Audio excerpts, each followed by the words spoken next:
I caught up with tech expert Akshay Sharma to find out if AI software could leave us vulnerable to attacks.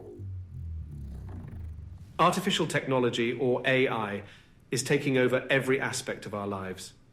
There's a few sinister aspects to it too. In fact, this is not really me talking. It's a so-called deep fake, where a voice is imitated using specialist AI software that perfects the voice in an extremely convincing way. Well, that's scary. Yeah.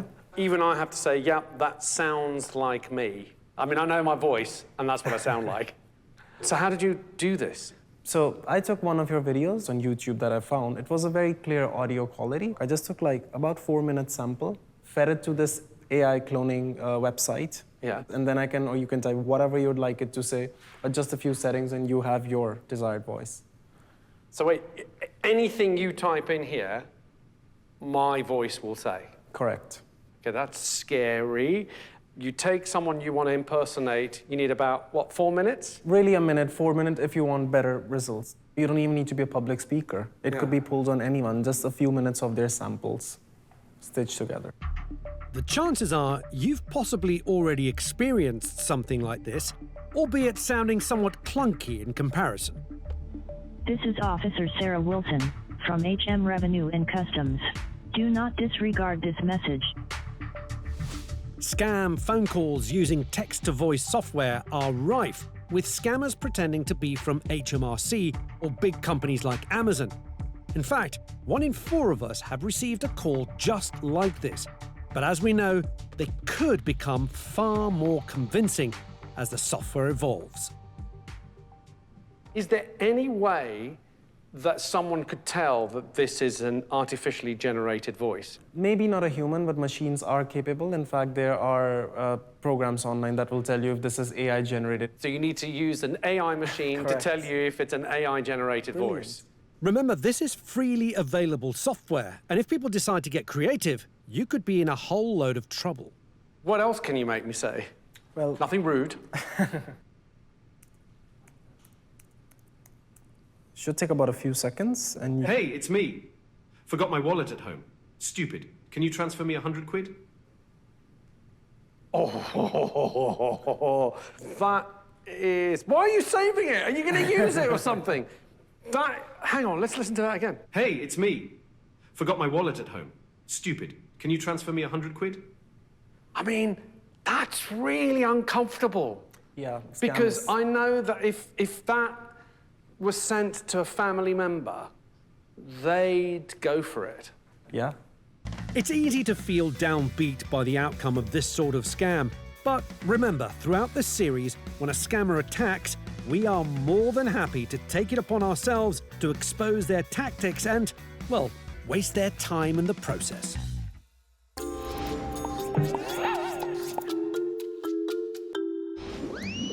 Now, a few weeks back, a member of the team was contacted by a random number on a text message. It said, "Hi, hey, how you doing?" Someone reaching out. So they responded. We're all on scam mode here, so we're following up every lead we get. And we've called them Scammy Scammer. And they started chatting away. Hi, got a message, you okay? Hello, nice to meet you. My name is Lee Naren. What should I call you? Oh, hi, I'm Alexis. Thanks for dropping me in this. Now, this is quite interesting. Hey, I've just come to the UK. My mum registered me on some social software, social network, social software, and I sent you a random message. This is their picture. Can't really see much, so it's very difficult to identify. Responding to messages like this out of the blue can be risky, so we don't recommend trying this at home. But hey, we're professionals. We know what we're doing, right? Kind of. So far, the scammer just seems to be sussing us out. Now, we've said we're going to go to the bank and then maybe do some shopping. Ooh, what are you going to do in the bank? Money, money, money, money, money. So as you can see, the conversation keeps going. Now, this is interesting. What do you do for work, we've asked. I'm a clothing designer in my own country, and I also invested in some cryptocurrency, DeFi liquidity mining. No idea what that is. This conversation has been going on sporadically for about a week with a team member. But now it's time for me to take over and hopefully catch them out.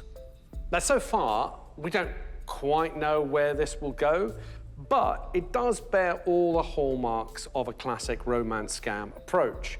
A little bit of information about who are you, where are you in the world. This is roughly how these scams begin. Bear in mind that they are sending these kinds of introductory messages to tens of thousands of people. So let's see what happens if we try to arrange some kind of meeting, face-to-face, or even a phone call. What's always going to be the dead giveaway is if they're avoiding any sort of video call, phone call, any sort of meetup. I've asked, can I call you? They seem to have gone offline. They may have seen the message, but the last thing that they'll want is for me to be calling them. Unsurprisingly, they didn't want me to call. Maybe we were rumbled or they got a better bite. But then, a few days later, the mention of a win at the races seems to have whet their appetite. So it's been about a week that the conversation's been coming and going, and if you look at the messages now, we thought this would be a romance scam, but it's not. It's a cryptocurrency scam.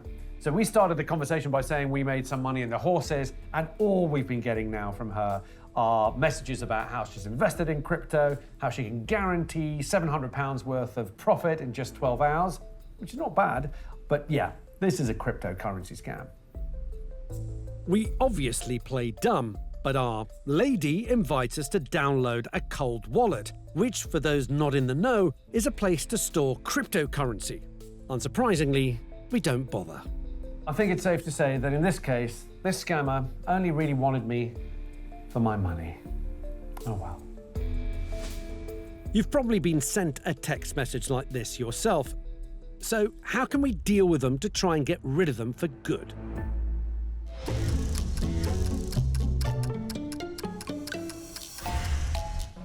A lot of the scams that we've come across have started with a text message. Now, there's a real easy way to report these text messages and actually get them taken down. You just forward the text message to the number 7726. Easy to remember because it spells spam on an alphanumeric keyboard. Now, on an iPhone, this is really easy to do. You just long press on the text message, you click on more, you click on this little arrow here at the bottom, which is the forwarding arrow, and you just type in 7726, and then you just forward it. You sometimes will get a message back saying, can you also forward the number that it came from? Just copy and paste the number from the text message and forward that as well to 7726. From here, the message will be investigated by your network provider. It takes literally 30 seconds to do, but just think of it this way. You might be stopping someone else from falling for a scam. The lengths that scammers are going to get their hands on our money is reaching new heights. And right now, there's a type of fraud causing serious concern, where homeowners across the country can lose absolutely everything. It's called title deed fraud, and conveyancer Stuart Forsdyke is helping to develop a service called Title Guardian that can potentially prevent it. Tell me about title fraud for people who don't know what it is. Explain it to us. Well, title fraud is simply losing your property. In this day and age, it's incredible to think that the biggest asset you own could be at risk. How can you lose your property? I mean, it's your property. It's big. There's so many official documents with your name on it, saying that that property belongs to you. How would you lose it?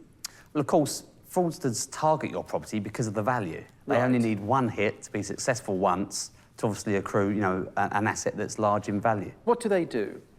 Well, they're looking for a number of different circumstances. They're looking for properties that potentially have not yet been registered at the land registry, properties that could be vacant, but everybody's a target because anybody can have their ID frauded and therefore anybody can impersonate potentially being a seller.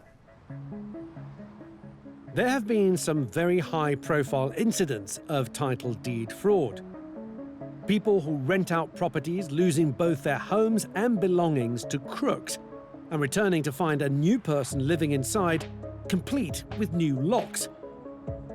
So how on earth can a scammer get away with stealing a house?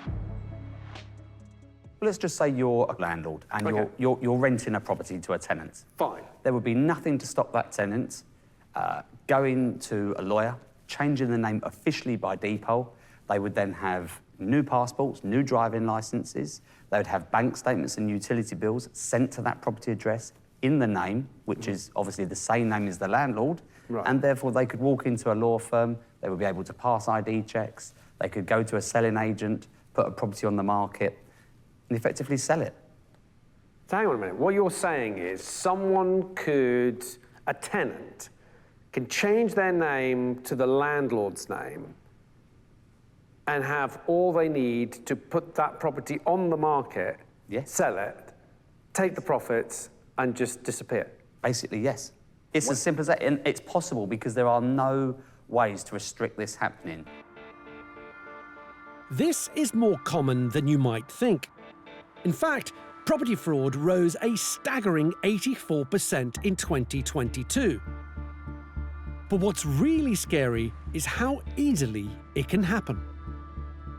If someone changes their name to my name, let's say they're my tenant, their name may match, but their date of birth won't match, or will they fake that as well? They'll fake No, that date not of birth? at all. No, the details that are recorded at the land registry at this moment in time are merely your name, your full name. Right. So it is as simple as that. There's no link to photographic facial recognition on title documents. There's no recording of your date of birth or any other information. There are currently hundreds of thousands of properties that are not even registered in the correct person's name at the moment. Right. Which is giving more and more opportunity to criminals to infiltrate the system. In 2022, the Land Registry recorded 46 attempts at title deed fraud, which could have cost millions of pounds to homeowners had they not been intercepted. In your experience, what's the worst case you've seen? Well, the worst case is simply that, you tip up at your property and somebody else is in there because it's been sold. The fraudster actually takes your property and sells it. If you are unlucky enough to have this happen to you when you are living in the property, let's say that you go away on a holiday, what happens to all your things inside? Well, the criminal would dispose of them. They just chuck them away? Literally that, yeah. If this has happened to you, how are you compensated? Because, of course, somebody else has bought your house. Do you get your house back? Do you get your money back? What happens? Not necessarily, no. The absolute worst case scenario is that you own a property that on the face of it is absolutely perfect, but title-wise, if it doesn't have the right class of title, you may not have the right insurance to go with that property, which means you may not get your property back or any compensation. The Land Registry has previously said it's doing all it can to minimise the risk of property fraud, works closely with the police, and since 2009 has prevented attempted fraud worth more than £133 million. But there are ways to get alerts if your deeds are being changed without your knowledge. There are products available that not only does the same thing that the land registry do in terms of alerting you when somebody's looking at securing priority on your title, but also they scan information such as the online portals that the estate agents use to market the property, company's house. There really is a whole matrix of information out there that the fraudsters will access. And buyers need to be aware that they are buying one of the biggest things, in their lifetime, that they'll only do on average 6-7 times in their life. And therefore they have to look at protecting that asset. So is there something we can do to make it as hard as possible for crooks to get their hands on our information?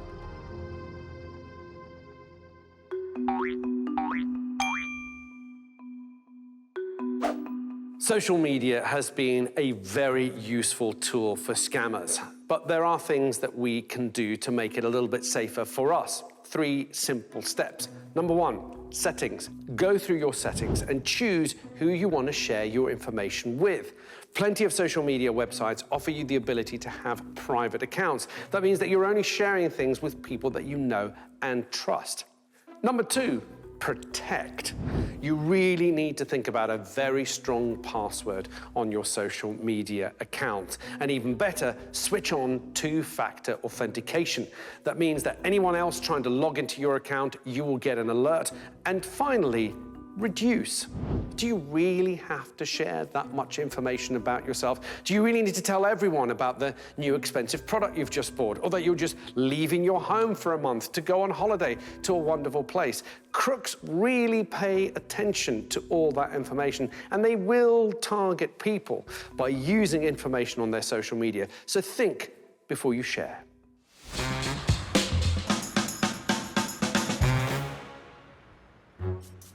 Time for a snack. How about some fries?